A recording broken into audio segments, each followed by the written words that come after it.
عدد 11 عدد شهود با مأموریت معنوی، حسه ششم قوی. این افراد الهاماتی دارند که نباید نادیده گرفته شود. خلاق، با الهام بخش، توی هنر، نوآوری یا کمک معنوی به دیگران می‌درخشند. چالش ذهنی، ذهنشون همیشه فعاله و ممکنه دچار اضطراب یا وسواس بشن.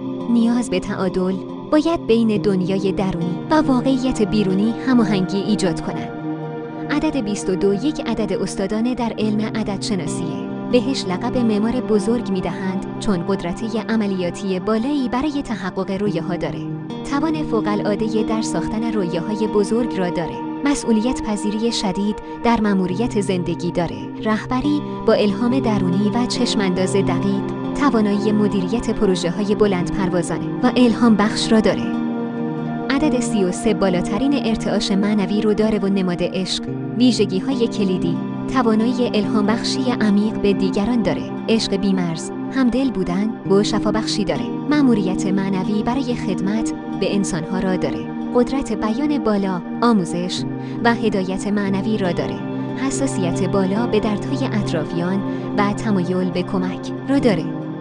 زندگی فقط مجموعه‌ای از لحظه‌ها نیست، بلکه قصه‌ای که با عددهای درونان نوشته می شود و هر لباس، هر انتخاب، هر قدم بخشی از سرنوشت ماست. اگر عددت را بشناسی، مسیرت روشن‌تر می شود و اگر با قلبت بروی، مقصد فقط یک معنا دارد: بودن با تمام وجود.